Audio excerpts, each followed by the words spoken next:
So today I want to talk about map error, map bias, and a real technical explanation as to why bad maps will always result in too many credits. And we should be fully transparent here. The context in which I'm talking about this is Vera's jurisdictionally nested red program. Now, I already made a whole video talking about all the different points that I thought might be problematic with that program. But the biggest thing that scares me is that the maps that they're using to create baselines are just super simplistic. They're bad maps.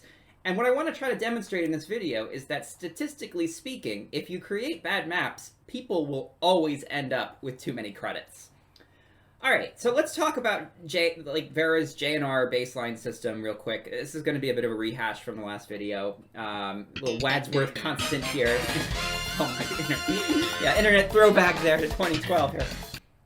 So how does Vera's JNR program work? Essentially, they're going to revamp their whole baseline system in Red Plus projects to a new system that's kind of standardized. And their idea here is that they're going to create risk maps that predict where deforestation is going to happen in the future. And those risk maps are super simplistic. All they're doing is saying wherever it happened in the last 4 to 6 years, it's going to happen right next door in the future. So this is really problematic. I guess there's technically two variables. There's where did deforestation happen last year and how close are you to a forest edge? But that's all that goes into the maps. They're basically just putting a buffer around wherever deforestation happened last. Now, intuitively, we can think of lots of examples where measuring where deforestation happened last and using that as a guess to say that it's going to happen next door next year, we can think of lots of examples where that's a bad idea. So we can think of examples of like valleys where people are deforesting the center of the valley because it's flat and it's easy to deforest. But the mountains along the edges of the valley, nobody's really going to go up into those mountains. We can think about swamp forests that are, very undesirable. There's no real reason to go in there. There's no timber. You can't convert the land to agriculture. But, right next door in the upland forest, they're deforesting like crazy. So, of course, if you just put a buffer around where deforestation happened last year, the swamp forest will get too many credits. We can think about unreachable ravines where, they were deforesting like the whole landscape and then they hit a really steep ravine and they couldn't get their equipment down in there. Well, according to this map, that ravine would be at extremely high risk because it's right next to the deforestation that happened last year. In reality, nobody's ever going to get the trees out of that. It's just not financially viable. All these examples show cases in which, areas that aren't at risk could be assumed to be at high risk, but the reverse could happen as well. This is an example of a project that's taking place in a landscape that's completely bombed out. So there's no deforestation happening on this landscape because they already cut the trees. So does this little patch of forest not deserve carbon credits? It's actually like one of the highest risk forests in the whole world.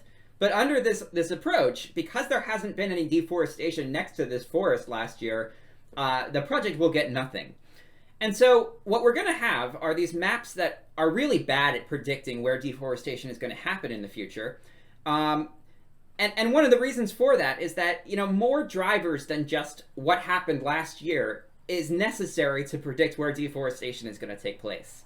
So things like topography and forest type and distance to roads and climate, these are all really important variables for making predictions about where deforestation is going to happen. And it's a little upsetting because, even Vera projects that are more than 10 years old are including these variables and making very sophisticated maps in their baselines. I can point you to good Vera projects that are 10 years old that are making very sophisticated spatial maps of where deforestation is going to happen in the future that are everything that I like to see in a new protocol. It's also upsetting because, very sophisticated science has been done to predict where deforestation is going to happen. This is 2023. We've got people, using recurrent convolutional neural networks to predict where deforestation is going to happen in the future. It's very exciting. But all that kind of just gets thrown in the garbage with the most simple approach that you can think of.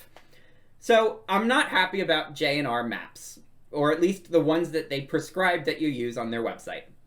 But let's talk about why this is such a critical point to focus on. First, I want to explain what error is. Map error refers to, on average, how wrong that map is going to be if you go out in the woods and you take a measurement.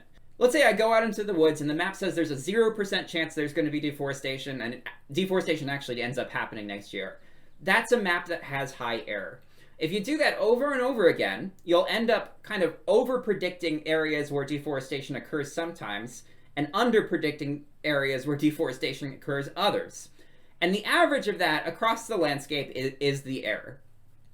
Now, the other measurement that's important here is bias. And bias, instead of referring to how good the map is at a specific point, bias refers to how good the map is across the entire map. And the thing about bias is if you go out and you measure a bunch of points, you'll end up over-predicting, risk in some places and under-predicting risk in other places, and it'll all kind of level out. And so across the entire map, you may actually have very high error, but very low bias. And what that means is that you're kind of getting the number right across the entire map, but you're not necessarily getting it right for any particular area on the map. So that's the difference between the two. Now, undoubtedly, Vera's JNR maps are unbiased because they're constrained by a deforestation rate that everybody kind of agrees on. So proponents of the JNR approach will say, it's all going to work out because the maps are unbiased, and therefore, okay, some projects are going to get too many credits and some are going to get too few, but across the landscape, it's all going to level out and it's all going to be happy. However, this never actually works in practice. And the reason for that, and there's basically two reasons for that. The first reason is that, yes, under the JNR program, some project areas are not going to receive enough credits because they're understating risk. And in some project areas are going to receive too many credits because they're overstating risk. But when you put money to that, what ends up happening is that any project that understates risk, any project in which they can't get enough credits, they're just not going to enroll in the program. So you've got a real problem here because, if you're expecting you can make a bad map that, understates and overstates risk a lot, but it'll all balance out, what you're doing is you're financially excluding anyone who has a project that's understating risk from your program. And so these places, they'll just never enroll for credits. And so let's look at this graph. Let's just start wiping out the markers that are understating without any malintent. Just by creating bad maps that have low bias and high error, we've created a system now that's going to result in too many credits. So, without any bad actors or without any manipulations, the JNR system just will always result in too many credits being issued just because the maps are bad.